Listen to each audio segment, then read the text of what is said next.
वर्षाताई गायकवाड़ जी हैं और उनकी निशानी हाथ का पंजा है। उसके पे मुहर लगाकर ज़्यादा से ज़्यादा तादाद में उनको मतलब वोट दिला के उन्हें जिताने का काम करे। 10 साल यहाँ पे जो मेंबर ऑफ पार्लियामेंट जो पूनम महाजन थी, उन्होंने खास करके माइनॉरिटी पॉकेट में मतलब माइनॉरिटी पॉकेट को नजरअंदाज किया। तो इसीलिए भारतीय जनता पार्टी के लोगों को भी समझ में आ गया, इसीलिए पूनम महाजन की टिकट काट दी गई। वहाँ पे उज्जवल निकम दूर दूर तक कहीं नहीं थी। देखिए, नसीम खान साहब कांग्रेस पार्टी के एक बड़े नेता है। देखिए, एमआईएम के मामले में बस इतना ही मैं कहना चाहूँगा, एमआईएम जो है वाकई में ये बीजेपी की बी टीम है, बीजेपी की बी टीम है। अभी अभी मैंने सुना वारिस पठान बड़े जोरों शोर में कह रहे थे, उन्होंने कोई एडवोकेट रमजान चौधरी नाम के एक शख्स को उतारा है। जय हिंद दोस्तों, रियल न्यूज़ ऑफ इंडिया में आपका स्वागत है। मैं सलीम सैयद। आज हम लोग खास करके जो आए हैं लोकसभा का जो इलेक्शन है, लोकसभा के इलेक्शन में किस तरीके का प्रचार हो रहा है और किस तरीके का काम हो रहा है, क्योंकि ये अभी आवाम का टाइम है, यहाँ की जनता का टाइम है। अपने जो भी इनके साथ नाइत्तेफाकी हो, ये जुल्म हुआ है, उसके अगेंस्ट आवाज़ उठाना और अपनी तादाद में और अपनी ताकत दिखाना और अपने नेता को चुन के लाना। क्योंकि ये बार अगर मिस होते हैं तो आते 5 साल और रोना पड़ेगा। जिस तरह से बांद्रा विभाग में लोगों की तकलीफ, भैरामपाड़ा जहाँ पे लोग गटर में रहने पे मजबूर हो गए, जहाँ पे डेवलपमेंट का कोई काम नहीं हुआ है, बांद्रा भारत नगर जहाँ पे 33(5) की स्कीम चलाते हुए एसआरए में डाला गया, किस तरीके का जुल्म हुआ गया है। और जो आपके चुने हुए पसंदीदा एमपी जो आने वाले हैं, जो जिता के आप लाओगे, तो वो आपके भरोसे पे कितना खरे उतरेंगे, इस बारे में जानकारी के लिए हम आए हैं महमूद देशमुख जी से मिलने के लिए, जो आम आदमी पार्टी मुंबई के अध्यक्ष उपाध्यक्ष है और ये ग्राउंड लेवल पे काम करते हैं। तो ये शख्सियत को ये पता है कि यहाँ की तकलीफें क्या है। तो आइए हम इनसे सवाल पूछते हैं। महमूद देशमुख जी, हमारे channel real news of India में आपका स्वागत है। जिस तरह से लोकसभा का इलेक्शन का प्रचार चालू हो गया है, जिस तरह से यहाँ पे वर्षा गायकवाड़ जी उतरी है और उज्जवल निगम जी उतरे हैं, तो आपको क्या लगता है कि आगे किस तरीके का काम होगा, क्या डेवलपमेंट होगा? क्योंकि इससे पहले कहीं ना कहीं यहाँ पे विकास के नाम पे और बेरोजगारी के नाम पे और बोलते ना महंगाई के नाम पे खेला गया है और कुछ हुआ नहीं है।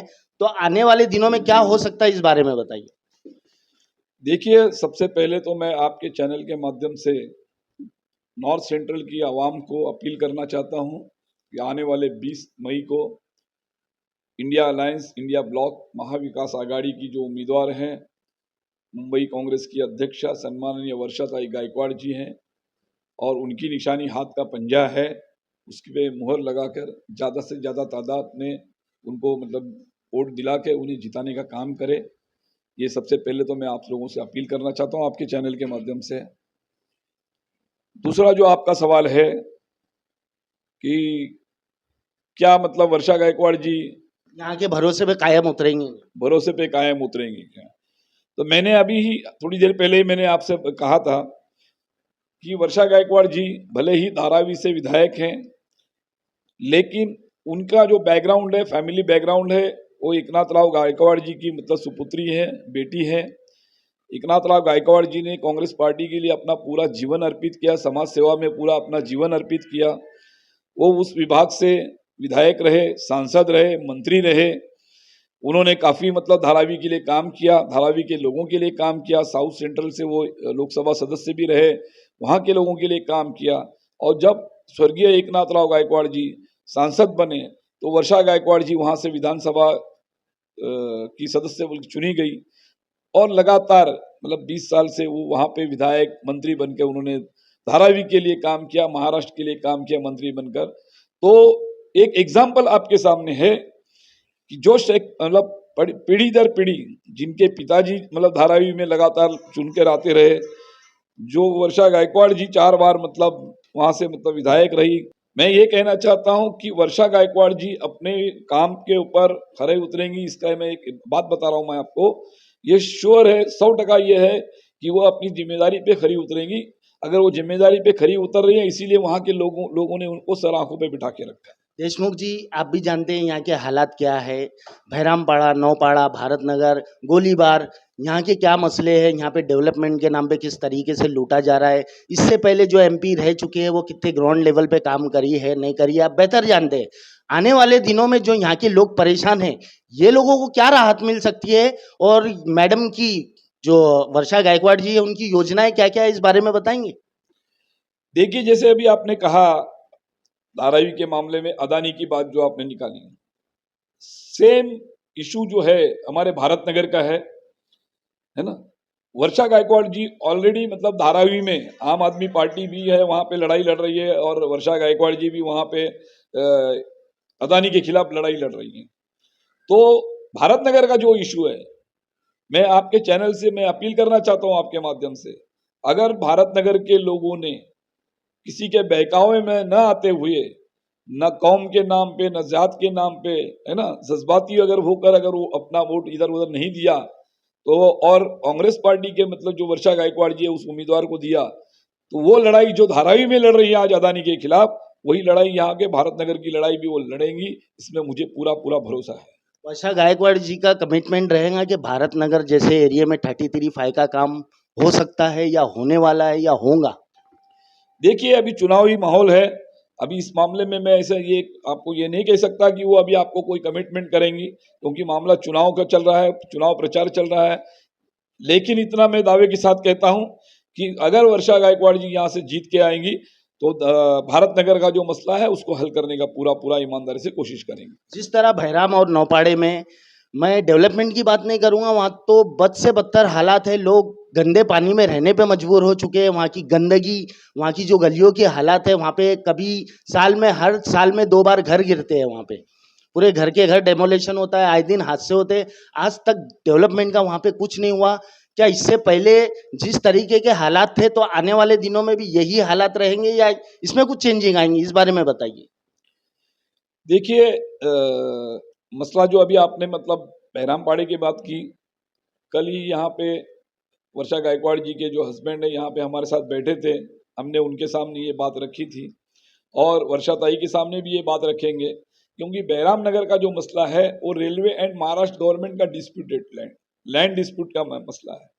तो अगर वो हमारी यहाँ से मेंबर ऑफ पार्लियामेंट चुनकर जाती हैं, तो वो वहाँ पे सेंट्रल में भी वो बात रखेंगी, करस्पॉन्डिंग हम करेंगे और कोशिश करेंगे कि यहाँ का बैरामपाड़े का जो मसला है उसको हल करेंगे। जहाँ तक वहाँ के रहवासी है, वो लोगों का हक बनता है, कई साल दे चुके हैं, तो वो लोगों को डेवलपमेंट वहाँ पे मिलना जरूरी है, या आपके हिसाब से क्या लगता है?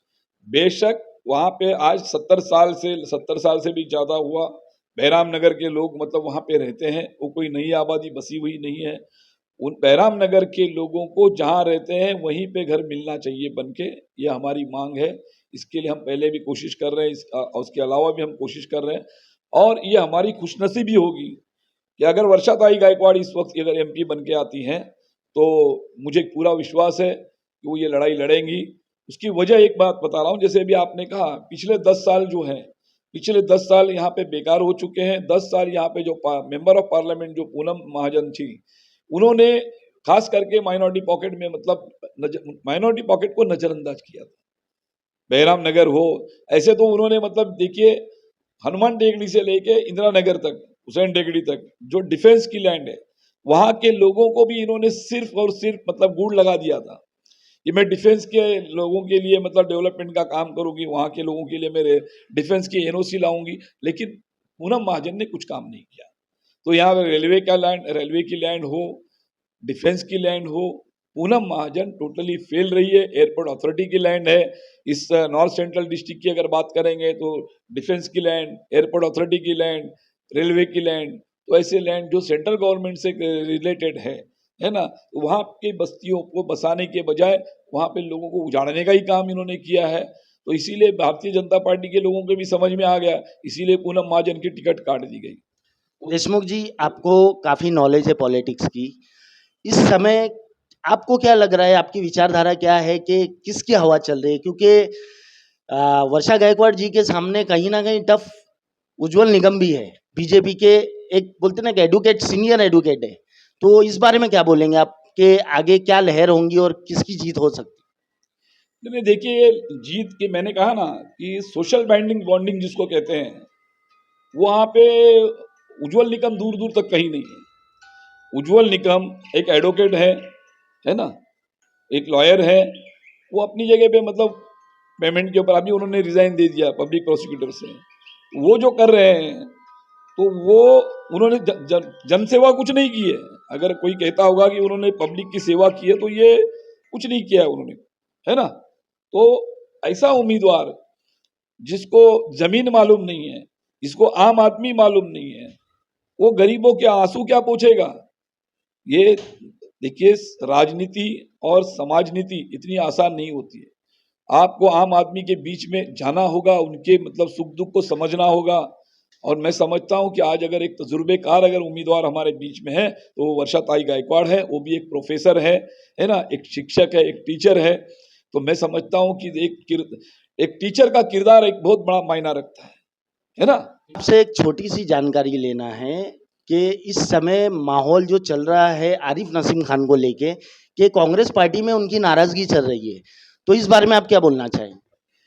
देखिए, नसीम खान साहब कांग्रेस पार्टी के एक बड़े नेता हैं और देखा जाए तो मुझे कांग्रेस पार्टी के बारे में बोलने का मुझे कोई हक नहीं बनता। लेकिन फिर भी अगर आपने सवाल किया है तो मैं समझता हूं नसीम खान जी भी एक कांग्रेस के कट्टर कार्यकर्ता हैं, कांग्रेस के नेता हैं। उन्होंने नाराजगी जताने का हर एक को अधिकार होता है, हक होता है, और शायद उनकी नाराजगी दूर होगी। उन्होंने सिर्फ कैंपेनिंग से मना किया है। उन्होंने ये नहीं कहा है कि भाई कांग्रेस के उम्मीदवार को मदद मत करो या कांग्रेस के उम्मीदवार को नहीं जिताना, ऐसा नहीं कहा है। उन्होंने सिर्फ ये कहा है कि मैं कैंपेन नहीं करूंगा। इसका मसला ये उनका पर्सनल मामला है। और लेकिन मैं इतना मुझे पूरा विश्वास है, क्योंकि लड़ाई देखिए, नसीम खान साहब एक सेक्युलर नेता है, आम आदमी पार्टी के माइनॉरिटी के एक बड़े नेता है और मतलब पॉलिटिक्स समझते हैं वो, उनको कोई सिखा नहीं सकता है ना। तो आज के जो हालात हैं, सिर्फ नॉर्थ सेंट्रल की बात नहीं है, तो पूरे देश के जो हालात हैं, है ना, तो उस पूरे देश के हालात को नसीम खान साहब समझते हुए मैं समझता हूं कि वो भी वर्षाताई गायकवाड़ के साथ में मजबूती के साथ खड़े रहेंगे। क्योंकि इस देश के अंदर कम्युनलिज्म को हराना है, तानाशाही को मतलब खत्म करना है। इस तानाशाह जो मतलब केंद्र में बैठी हुई जो तानाशाही सरकार है उसको हटाना है। उसको हटाने के लिए एक एक सांसद भी हमारे लिए मायना रखता है। और वर्षाताई गायकवाड़ यहाँ से अगर जीत के जाती है तो वहाँ में केंद्र में सरकार बनाना हमारे लिए आसान हो जाएगा। देश के अंदर 543 सांसद बनते हैं, तो एक एक सांसद हमने कीमती है। तो ऐसा कोई बात नहीं है। वर्षाताई गायकवाड़ को मुझे लगता है कि नसीम खान साहब भी साथ देंगे, पूरी कांग्रेस पार्टी भी साथ देगी। सूत्रों के अनुसार हमें पता चला है कि आने वाले दिनों में कहीं ना कहीं एमआईएम भी इसमें छलांग मारेंगी, इसमें कूदेंगी। तो एमआईएम का क्या मकसद होता है? हो सकता है जीतने का मकसद तो कहीं नहीं है, और यहाँ पे मुझे लगता नहीं कि किस तरह से एमआईएम की कहीं से भी पकड़ नहीं है। तो आपकी क्या राय है इस बारे में? देखिए, एमआईएम के मामले में बस इतना ही मैं कहना चाहूंगा, एमआईएम जो है वाकई में ये बीजेपी की बी टीम है, बीजेपी की बी टीम है। अभी अभी मैंने सुना वारिस पठान बड़े जोरों शोर में कह रहे थे, उन्होंने कोई एडवोकेट रमजान चौधरी नाम के एक शख्स को उतारा है एमआईएम का कैंडिडेट बना के। अगर उनको इतना ही भरोसा होता कि एमआईएम का यहां से सीट निकाल लेंगे तो वारिस पठान को खुद उतरना चाहिए था, है ना। तो वारिस पठान भी जानते हैं, या इम्तियाज जलील को यहां पे उतारते, लेकिन उनको मालूम है ये सीट हमको जीतना नहीं है और हम जीत नहीं सकते। मतलब आपका कहने का ये मतलब है कि कहीं ना कहीं ये वोट खराब करने, सिर्फ मुसलमानों के वोट को डैमेज करने के लिए, मुसलमानों को वोट को काटने के लिए एमआईएम ने अपना कैंडिडेट उतारा है। ये भारतीय जनता पार्टी के दलाल बनकर काम कर रहे हैं। मैं आपके चैनल के माध्यम से इस नॉर्थ सेंट्रल नहीं, मैं पूरे देश के माइनॉरिटी से अपील करता हूं, ये वक्त जो है ये इस चीज का नहीं है कि मुसलमान को टिकट नहीं दिया, दलित को नहीं दिया, या मराठी को नहीं दिया, हिंदू को नहीं दिया, मुसलमान को नहीं दिया। ये लड़ाई वो नहीं है, ये देश का संविधान बचाने की लड़ाई है। डॉक्टर बाबा साहेब आम्बेडकर जी का संविधान बचाना है। अगर इस देश में संविधान बचेगा तो लोकतंत्र बचेगा, और लोकतंत्र बचेगा तो कई चुनाव आएंगे, हम चुनाव कई लड़ेंगे। एमआईएम कहीं ना कहीं बीजेपी पार्टी के अगेंस्ट में ही रही है और नरेंद्र मोदी जी के खिलाफ ही बोली है। ऐसा है भाई, मेरी बात सुनिए, यह आपकी गलतफहमी है। आपकी गलतफहमी है कि एमआईएम बीजेपी के खिलाफ है। ये एक सिक्के के दो पहलू हैं। भारतीय जनता पार्टी और एमआईएम एक सिक्के के दो पहलू हैं। ये वोटों का पोलराइजेशन करने का अगर किसी से सीखना है तो असदुद्दीन ओवैसी जी से सीख लो। सर पे टोपी है, दाढ़ी है, माशाअल्लाह, मैं बुरा नहीं कहता, लेकिन मैं उनसे भी ये कहना चाहूंगा कि आप भी समझ जाइए और अपनी कौम को अंधेरे में मत ढकेलिए। आप तो समझदार हो ना, हमारी कौम नहीं नासमझ हो सकती है, तो आप तो समझदार हो, आप बैरिस्टर हो, तो आप तो होशो हवास में डिसीजन लीजिए, फैसला लीजिए। वर्षा गायकवाड़ जो लड़ रही है, आप मुझे बताइए ना, यहाँ पे वर्षाताई गायकवाड़ अगर के सामने उज्जवल निकम लड़ रहा है। उज्जवल निकम वो बंदा है जिसने मोहसिन शेख, जो पूना में जो एक इंडियन नौजवान इंजीनियर, जो अभिनव भारत के, जो अजिंक्य देसाई की टीम ने मतलब सरेआम कत्लेआम किया उस नौजवान का, है ना, तो उस जवान का जो कातिल, ये पब्लिक प्रोसिक्यूटर जब ये चाहता, उज्जवल निकम चाहता, तो वो लड़ाई लड़के इंसाफ दिलाता मोहसिन शेख को, लेकिन उस बंदे ने उसको इंसाफ दिलाया नहीं, उसने अपना वो पीछे हट गया। बराबर है। तो उज्जवल निकम की मानसिकता, सोच, है ना, जहन कैसा है ये समझ सकते हो आप। तो ऐसे आदमी के बारे में मैं कहूं, क्या असदुद्दीन ओवैसी साहब नहीं जानते? आप एक कातिल को जिताना चाहते हैं ओवैसी साहब, अगर आप इसी तरीके से अगर चलते रहेंगे तो ये कौम आपको माफ नहीं करेगी, आने वाली नस्ल तो आपको माफ नहीं करेगी। वर्षाताई गायकवाड़ जो है वो डॉक्टर बाबा साहेब अम्बेडकर के विचारों की वारिस है। उनको यहाँ पे लोगों ने, मैं अपील करता हूं कि आपको तय करना होगा कि सावरकर के विचारधारा को आपको जिताना है या डॉक्टर बाबा साहेब अम्बेडकर और महात्मा गांधी की विचारधारा को मानने वालों को आपको जिताना है। जिस तरह से आपने देखे कि महमूद देशमुख की जो विचारधारा है और जो इन्होंने लोगों के सामने बात रखे है, तो मेरे हिसाब से कहीं ना कहीं जनता अभी जागरूक हो चुकी है, क्योंकि जनता ने बहुत धोखे खाई है। अकाउंट में 15 लाख रुपए आएंगे, रोजगार के नाम पे धोखे खाई है, और काफ़ी धोखे है जो ये बार जनता भूलेंगी नहीं। और जनता की जिम्मेदारी ये है कि अपने वोट ज़्यादा तादाद में दीजिए, अपना अधिकार मांगिए। ये समय आपका मांगने का है, ये समय आपका लड़ने का है, ये समय अपने कमिटमेंट पूरे करने का है। ये समय मिस हो गया तो आप अपने बच्चों का भविष्य खराब करे जैसा रहेगा। इसी तरह से अगले इंटरव्यू की तरफ बढ़ते हैं। जय हिंद, जय महाराष्ट्र।